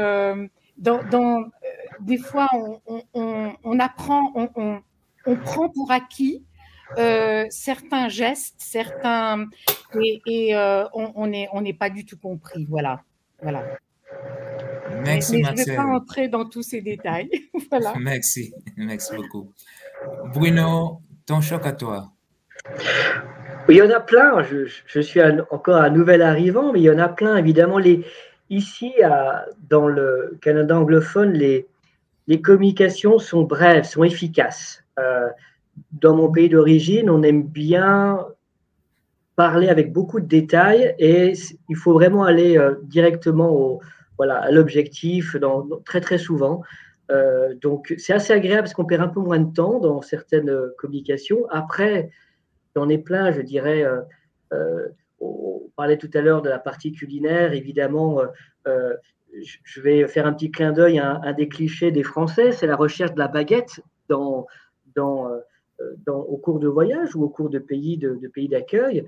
Alors autant quand nous sommes à Montréal, c'est plutôt facile, mais la baguette est quelque chose qui fait partie d'un repère. Quelquefois, sans le pain, sans la baguette, fraîche, je veux dire, on peut être un petit peu perturbé ou déraciné. Donc, c'est un des éléments, avec d'autres choses qui font partie de plats traditionnels, parce que j'aime beaucoup la cuisine et la faire, c'est OK, je suis dans un nouvel environnement que j'adore, mais j'ai besoin quand même de me rattacher à quelque chose. Alors, parcourir quelquefois Toronto, j'aime bien me promener, et de découvrir une boulangerie, une pâtisserie particulière, une boulangerie portugaise, une boulangerie française, et donc je l'essaye, je goûte le pain. Et ça, je goûte, puis je mets des notes en fait, quelquefois, et j'y retourne, quitte à quelquefois la boulangerie un peu loin. Mais voilà, tout ça pour dire que il faut s'adapter. Je m'adapte, mais avec aussi de l'humour. Voilà, on peut pas retrouver toutes les choses qu'on a quittées, parce que sinon il fallait rester dans son pays. Mais c'est amusant quand on trouve certains ingrédients ou certains comme la baguette ou autre chose, ou la discussion que j'ai avec mon boucher pour pérenniser. En fait, je fais des plats traditionnels français, par exemple le pot-au-feu, et je dois demander, parce que les bouchers ici coupent la viande différemment qu'en France, donc je dois prendre du coup le schéma de l'animal et lui montrer, lui décrire, OK, moi je veux cette partie-là de l'animal pour bouillir ma viande dans un pot-au-feu. Et voilà, donc on se comprend pas toujours, c'est essai-erreur, et c'est ça qui est bien. Mais le pot-au-feu que j'ai fait il y a 15 jours était plutôt bon, et je l'ai fait avec une partie de viande qui n'était pas forcément dans la recette traditionnelle. Et c'est ça qui est bien, c'est que du coup, ça permet de partager ça aussi avec des amis qui sont là, originaires d'ici, et voilà, quelque chose que j'ai fait avec les moyens du bord, et ça reste très bon. Et Bruno, est-ce que tu as déjà demandé à ton boucher s'il avait de la cervelle? Alors, je ne vais pas demander cette partie-là, mais j'ai quelques doutes.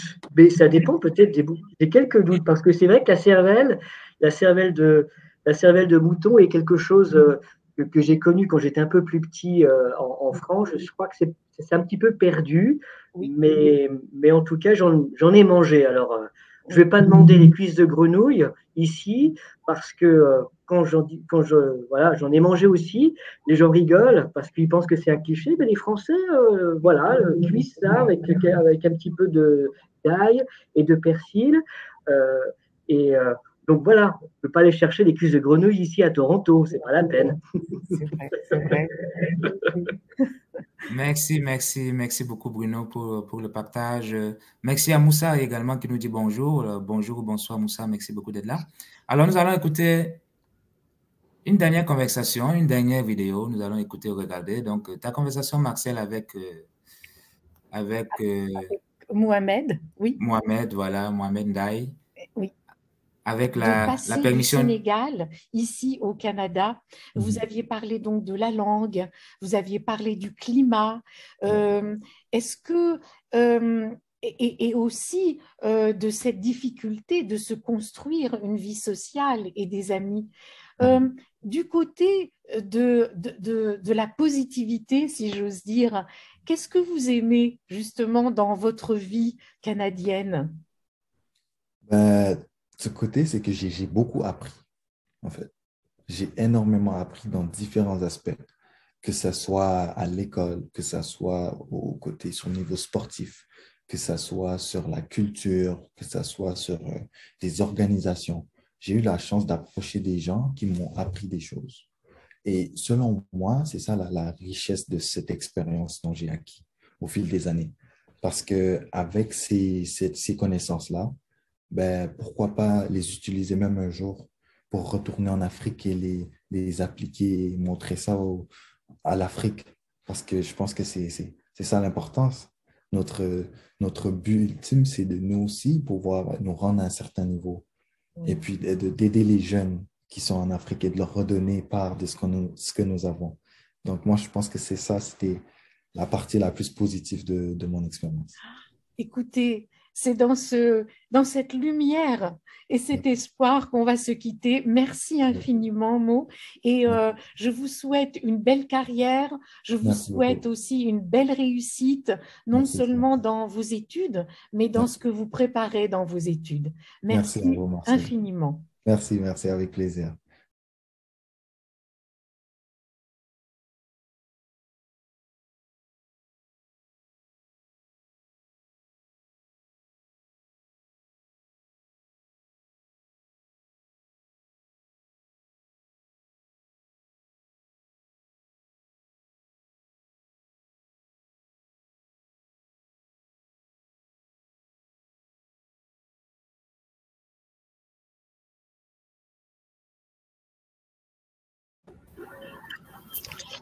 Voilà, merci beaucoup Stéphane. Donc, belle conversation entre Marcel et Mo, d'origine sénégalaise, joueur de basket de Oui. l'équipe nationale du Sénégal. Voilà, il fait partie de l'équipe nationale du Sénégal et il fait également partie de l'équipe de Ryerson. L'université Ryerson à Toronto. À Toronto, voilà. Oui. Bien. Nous arrivons à la fin de ce direct qui a été plus long que ce qui a été planifié en raison de la richesse des parcours. Hein. Le cinéma, l'immigration, le Maroc, la France, la Côte d'Ivoire, la RDC, le Cameroun. Et puis vous, cher public, vous avez été nombreux à nous suivre, à nous dire bonjour.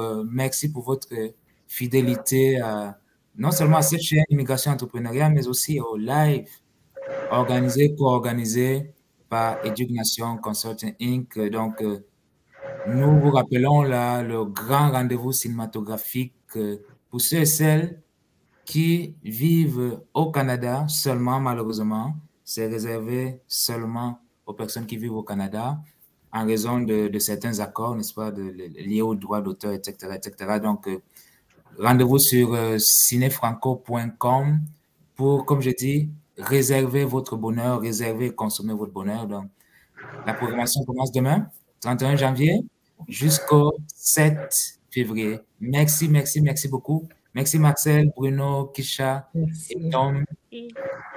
Merci beaucoup à Stéphane et à Stevia, les co-animateurs, co-responsables de cette chaîne. Merci, cher public. Et nous vous donnons rendez-vous très bientôt pour un autre direct. Au revoir.